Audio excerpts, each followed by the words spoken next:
For the past 10 months, anti-Semitism has been one of ASIO's most pressing priorities, involving the full use of our capabilities and powers.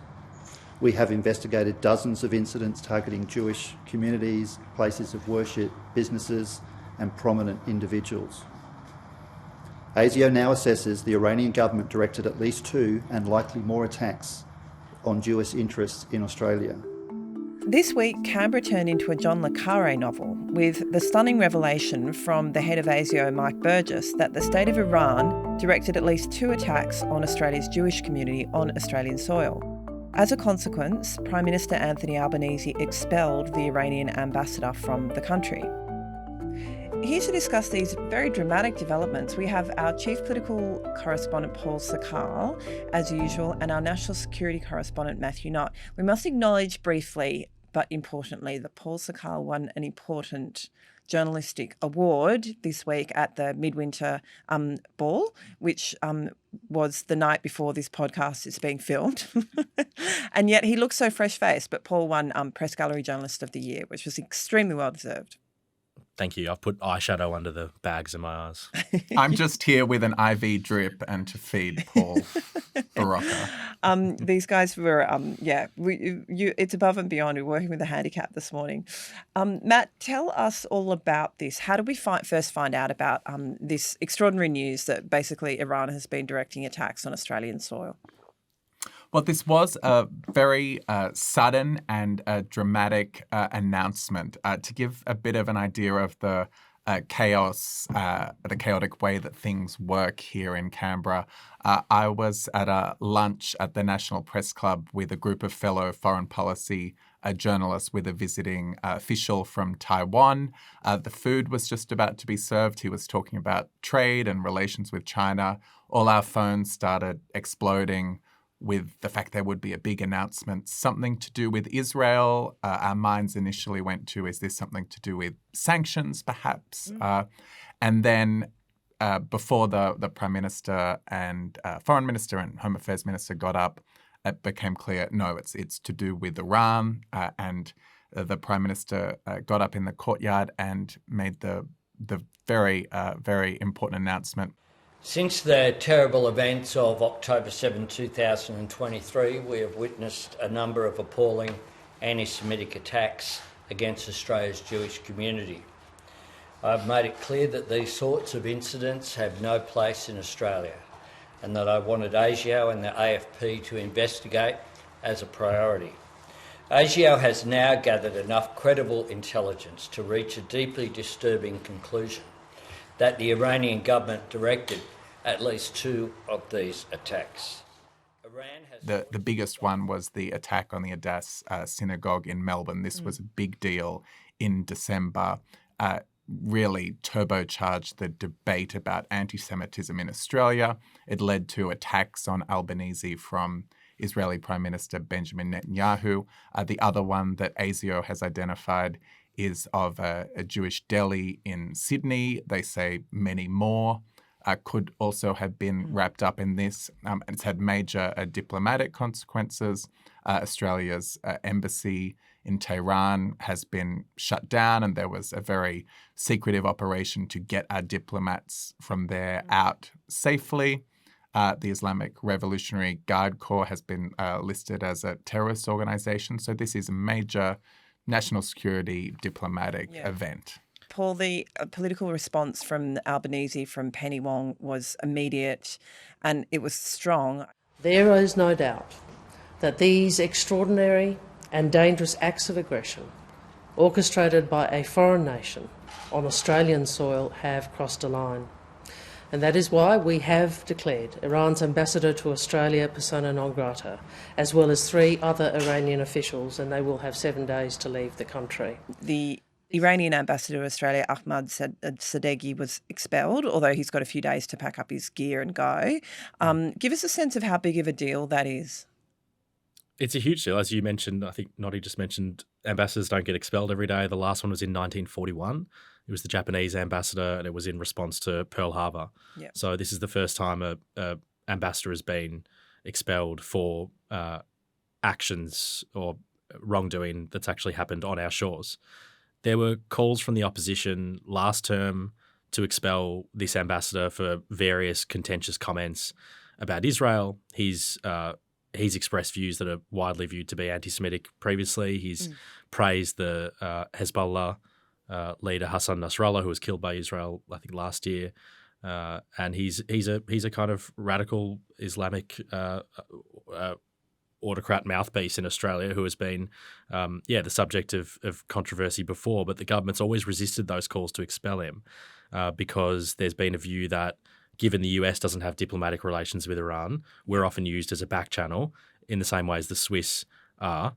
And DFAT has always been of the view that that's important and we should keep up diplomatic relations even though we don't agree with these guys on much. So it was a big and decisive step that the government took, and it was dramatic, and it was a reversal that was justified by the gravity of what occurred. Yeah. And of course, I think the government has actually said that they don't think the ambassador himself was involved or even perhaps aware of the operations. Let's just talk about the operations themselves, because it's so fascinating. It is something it's like something from a spy novel, because nobody's saying that Iranian officials from the embassy were themselves on the ground firebombing synagogues or Jewish-owned businesses. But rather they sort of contracted like a sort of chain of criminals, some of whom were more inept than others, to do these jobs. Matt, just tell us a little bit about the complexity of that chain. Yes, and I think we'd have to say, I think there's more to be told about this. I don't know if books will be written about this. It's worth a book, I think. Yeah, it's fascinating. A TV series will be made about this. ASIO's a very secretive organisation, but details do come out over time, particularly when things like this have been successful, and this is being seen, within the Australian system as a success for our intelligence agencies. It took a while, but they seem to have gotten to the bottom of this, and it was clearly pretty well disguised.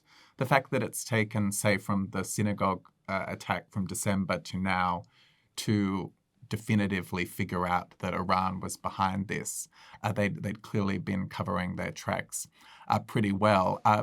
We've had details coming out in court in Sydney this week about the ineptitude of some of those allegedly involved in the attack on the Jewish deli there. From court cases, they went to the wrong place initially to attack that. They went to a brewery. I think twice they did sort of botched attempts on the wrong business. Several botched attempts. They didn't know where they were going. They went to a brewery with a similar name rather than to the right deli.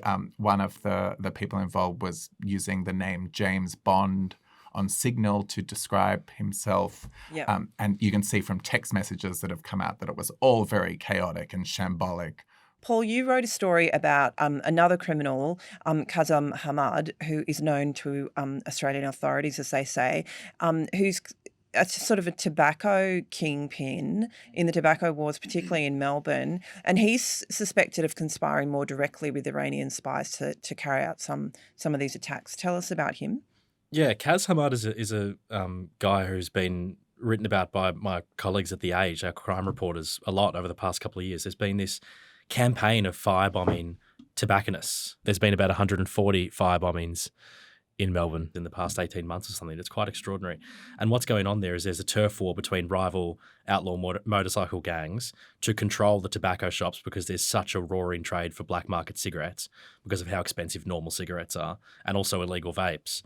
And so it's a lucrative business, but there's also a contest to be the gang that provides protection for these illicit tobacco shops because they get paid to do protection to protect them against other gangs. Kaz Hamad is a guy who's been accused of orchestrating this firebombing campaign to win the turf war. He lives in the Middle East. He's been based in Iraq and some other places. From about January, and this was reported by our investigative colleague Nick McKenzie earlier this week, in January, authorities in Victoria, so I think a month after the Adas attack, the authorities looked at Adas, and there was a lot of pressure at that time to make arrests quickly because there was such a huge political firestorm around that synagogue firebombing. And quite quickly, the AFP learnt who the perpetrators were in terms of the people who were actually in the car who threw the fire. They determined pretty quickly that they were young guys from the western suburbs with no clear motive who looked like classic petty criminals. Yeah. But the AFP didn't want to make arrests and look like they'd wrap this up before publicly revealing and getting to the bottom of what they described privately as the puppet masters. Yeah. They didn't want to put these kids on trial because no one would understand the motive. They wanted to get to the reason why they were asked to do this, who was paying them. Yeah. And this took months and months. In January, there was the first suggestion from the AFP that foreign actors might be involved. They didn't necessarily say foreign states. They just said there are potentially foreign elements here which are orchestrating these attacks. But it became clear over time that there was the use of encrypted apps where people from foreign countries were speaking to criminals in Australia using several different layers of middlemen.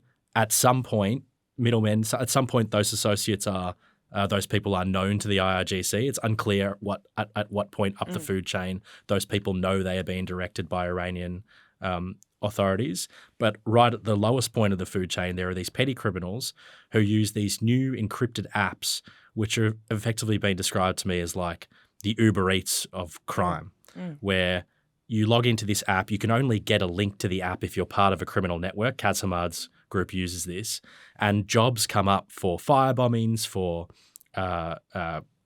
drive-by shootings, things of that nature. You don't know who is offering you the money. You just know there's an encrypted link that will send you cash. Yep. You get told what the job is, and you go and do the job.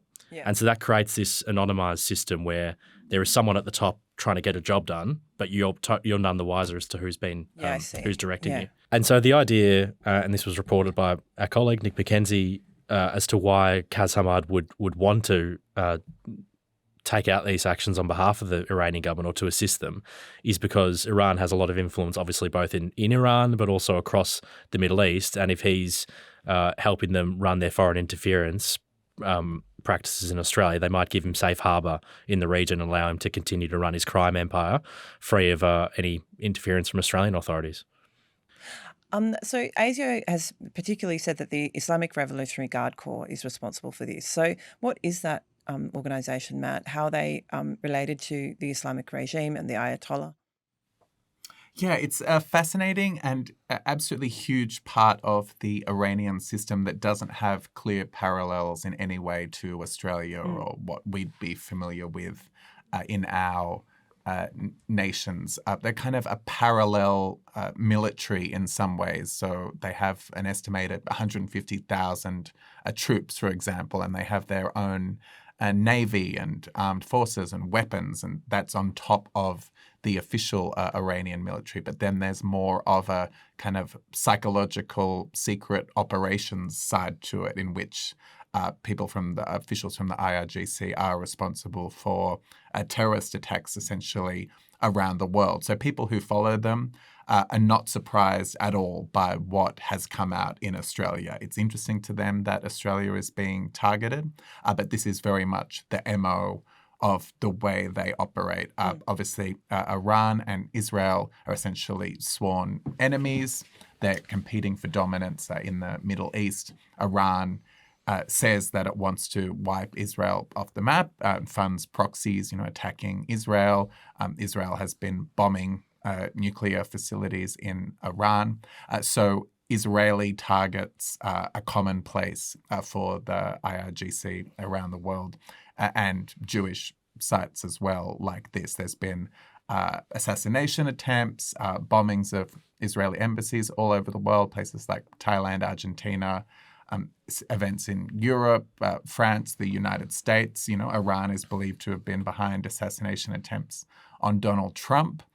So there's a long history of this type of behaviour, and now it's Australia that's experiencing it. And actually, ASIO Director General Mike Burgess has for several years been listing Iran as one of the principal countries of concern for foreign interference alongside China and Russia. And Kylie Moore-Gilbert, who's the Australian who was captured in Iran for years, wrote in our papers earlier this week that when she was in jail, she was questioned by Iranians about synagogues and Jewish figures in Australia. There was a guy arrested in Berlin in January by German authorities who was believed to be spying for Iran, going around finding Jewish sites. So this is happening. This is a live and kind of systemic pattern of global anti-Semitism, which, I mean, there's been a narrative that's formed this week, which I've seen online in particular, which is, along the lines of that these revelations about Iran show that there is no anti-Semitism problem in Australia. And I understand the argument to some extent, but if you're a Jewish person living in Australia and you're feeling as if there is this global kind of superpower that is determined to target Jews all across the world, doesn't make you feel any less safe. No, so it's a troubling narrative. It's terrifying. It would be even more frightening, I think. No, and the Jewish community is saying essentially on this, we warned you that Iran was a terrible actor. There are quotes from parliamentary inquiries from a few years ago in which there are people saying we have security at Jewish sites because we're afraid of Iran. Yeah. So the Iranian diaspora or elements of it in Australia have been saying the same thing too, because they say that they've experienced harassment from people representing the regime on Australian soil. Superpower is the wrong word to describe Iran, by the way. They're not a superpower, but they are a powerful state which has a very well-funded network of global foreign interference. Yeah. Let's if it's not an obvious question, what is the strategic interest of Iran or the Islamic Revolutionary Guard Corps in these kinds of attacks in Australia? Is it to sow sort of social disharmony within Australia or community disharmony? Is it just pure terrorism, the spreading of terror? Is it to advance Iran's interests in any kind of strategic or practical way? Like, why would they do this? Yeah, I've been speaking to experts about this, and look, there are different theories. Like, as we said before, this isn't a new thing. Australia, it's far away, but we're an important country, to be honest. We're a very close ally of the United States, which is another sworn enemy of Iran. We've traditionally been close to Israel. That's obviously been changing since the war in Gaza. We have a large... we have significant, and influential Jewish and Iranian communities here. There's no reason we wouldn't be a target if countries like Thailand, for example, can be. But why now and why in this way? Yeah. There are a lot of different speculations about that and whether this was a smart strategy or not. I was speaking to one expert yesterday who was saying it's baffling on the surface because there was always the risk with something like this that attacks on Jewish sites, would create more sympathy for the Jewish community. And heightened awareness of anti-Semitism. Heightened awareness of anti-Semitism could create more sympathy for Israel to the extent people link the two in their minds. So there's a risk to it. There's a lot of talk about the way the Iranian government is working right now. I mean, they're in a very, very weakened state. The way they've come under attack from Israel and the US. They have no air defenses. They're in a pretty beleaguered economic state. Their key proxies in the region have either been taken out or weakened. So say in the past year, what's happened to Iran is really dramatic. They're absolutely on the back foot, different factions competing for influence.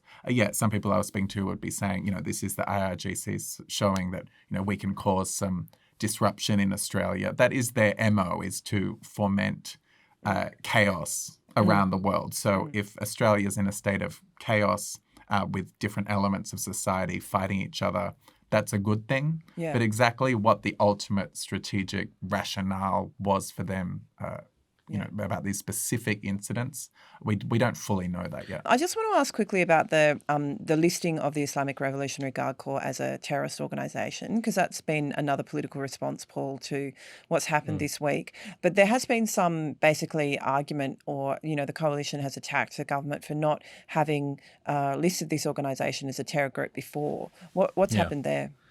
Yeah, so this is kind of the political talking point this week. It's a tool that the opposition can use to hit the government over the head with, to make them appear flat-footed on this and reactive. In 2022 and 3, there were widespread protests after the killing of a young Iranian woman, Mahsa Amini, who died after being treated brutally by the Iranian morality police because she wasn't wearing a hijab. Yeah. This sparked a huge internal protest in Iran, one of the biggest in many years, and a really brutal crackdown from the Iranian government. There was tortures. There was lots of people died in the crackdown. They shut down the internet. They went into universities. It was a real show of force by the regime, and there were huge protests in Australia at that time too. There's about 30,000 Iranians in Melbourne, and they were protesting regularly in the CBD.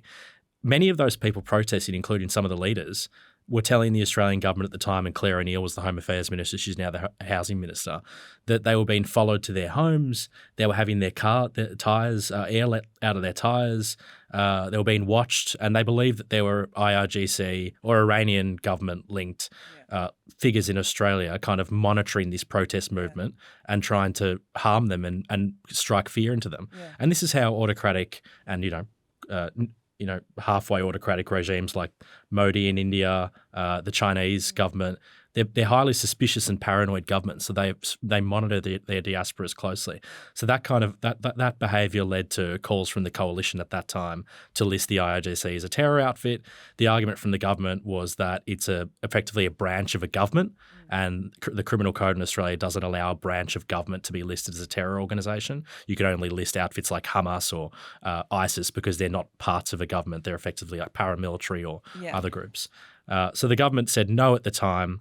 They've obviously reversed this week. There was a much stronger case to do it this week, so the reversal is understandable. It's totally unclear if listing them 2 years ago would have had any effect on thwarting what's happened, but it's a political line. Yeah. Noddy, what does it mean to have to be listed as officially as a terrorist organisation? Like what practical effect does that have?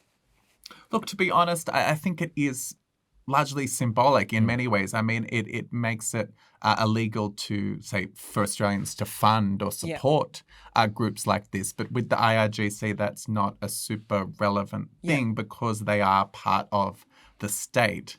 It's really a way of distancing ourselves from Iran. This has been a big part of what the diaspora has wanted, is limiting all our connections. It would limit any relationships that Australian officials could have with them, for example. But to be honest, I think it's mostly symbolic. As Paul was getting at there, would this have stopped these attacks from happening? I don't necessarily see how it would have. The IRGC is going to keep doing what it does. It's got its modus operandi. But yeah, I think this is really a symbolic thing. We're saying, how do we communicate to Iran in every way possible that this is absolutely unacceptable. This isn't normal diplomatic espionage practice. And a big part of normal terror listings, for example, if you list Hezbollah, that's a way for Australian authorities to crack down on any Lebanese Australians who might be supporting that group, as you mentioned. Yeah. There's no Iranians who are expressing any local support for the IRGC. I mean, most Iranian Australians left after the revolution. Many of them are from minorities like Baha'is. There was a special program in the 80s to bring in persecuted religious minorities. So it's a very different case to Hamas, Hezbollah, all of that. And not. It is. To me, the government's argument about not listing them made some sense, and it's unorthodox. Yeah, it's been absolutely fascinating to read all your stuff this week. Thanks, fellas. Okay, thanks, Jackie. Bye.